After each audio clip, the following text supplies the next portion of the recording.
कपड़े धोने वाली बहू। शादी के पहले से ही विभा को कपड़े धोने का बड़ा शौक था।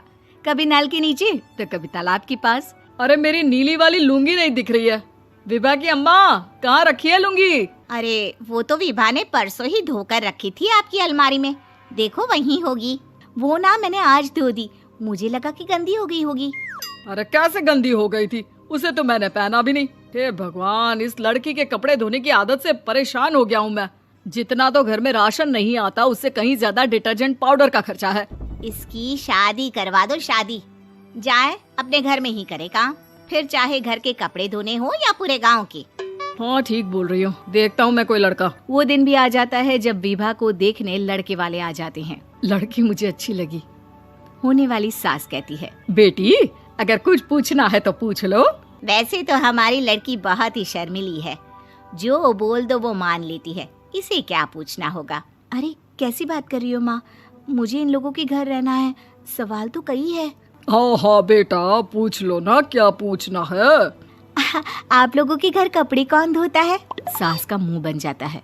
देखो, अगर तुम ये कहना चाहती हो कि तुम्हें कपड़े धोने नहीं आते तो सुन लो, कपड़े मैं ही धोती हूँ, लेकिन तुम्हारे आ जाने के बाद मैं रुमाल तक नहीं धोऊंगी। अरे चुप रहना भाग्यवान, बहू बेचारी घर आई नहीं, उसे डराना शुरू कर दिया। वो क्या है ना बिटिया, अभी तक तो ये कल्लू की माँ ही धोती थी, लेकिन अब तुम्हारे पापा तो दहेज में वॉशिंग मशीन देंगे ही। तभी विभा की माँ बोल पड़ती है, सवाल भी पूछा तो क्या। वैसे भाई साहब, मशीन की तो फिर भी कपड़े धोने की कैपेसिटी होती है। मतलब जो बिटिया दे रहे हैं ना विभा, इसे कपड़े धोने का बहुत शौक है। ये आप लोगों के क्या, आस पड़ोस गांव मोहल्ले सबके कपड़े धो दे और उफ तक ना करे। बाहर देखा नहीं आपने कितने कपड़े सूख रहे हैं? सब हमारी बिटिया ने ही तो धोए हैं। बस भी करो ना माँ, शर्म आ रही इतनी तारीफ सुनकर। और तो और एक दाग निकाल कर दिखाओ तो मान जाऊं। हाँ अच्छा, माफ करना बेटा, मैंने गलत समझा।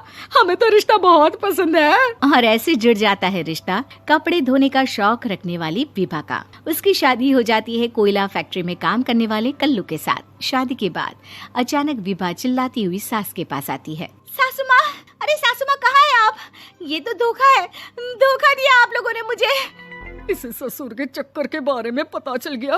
अरे तो उसमें तुझे क्यों धोखा मिला है? अरे नल में पानी नहीं आता, कपड़े कैसे कब धुलेंगे?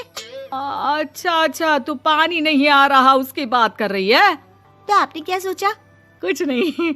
अच्छा, तेरी माँ ने कहा था कि कपड़े धोने का शौक है तुझे, याद आया मुझे।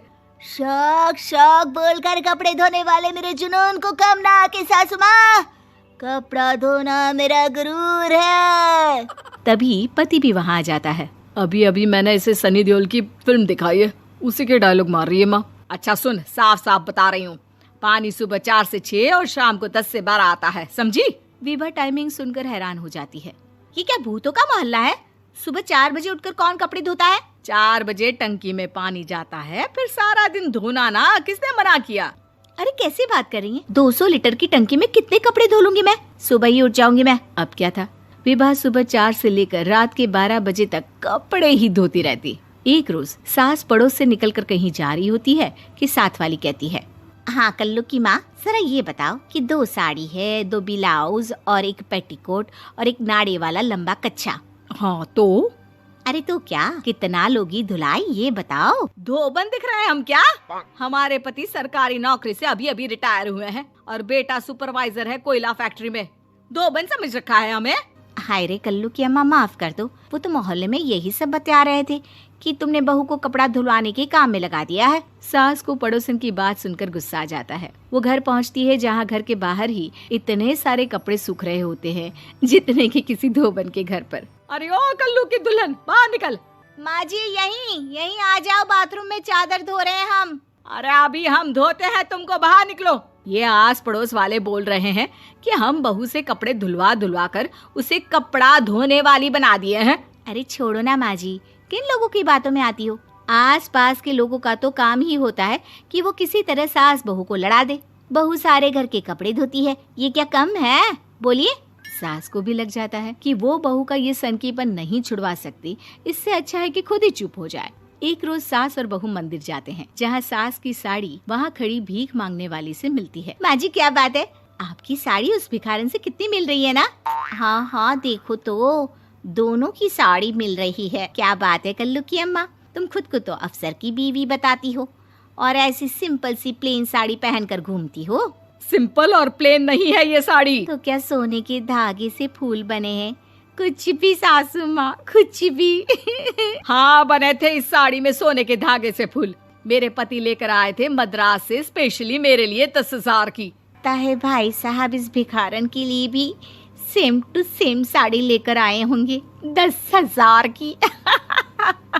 सास उस वक्त तो कुछ नहीं कहती, लेकिन बहू के साथ घर आती है और अलमारी से एल्बम निकाल कर लाती है। ये साड़ी देख रही है, ये वही साड़ी है जिसे मैंने अभी पहना था। इस साड़ी में ये जो चमकदार फूल दिख रहे हैं ना, ये सोने के धागों से काढ़े गए हैं। लेकिन तू लोकल वॉशिंग मशीन ब्रश से घिस घिस कर सारे फूलों को निकाल कर साड़ी प्लेन कर दी। मुझे माफ कर दीजिए सासू माँ। और तो और, जब मैंने तुझे तेरी गलती के लिए कुछ नहीं कहा, लेकिन तूने तो सबके सामने मेरा मजाक ही बना दिया। क्यों? बहू को समझ में आ जाता है कि अब से उसका कपड़े धोना बंद।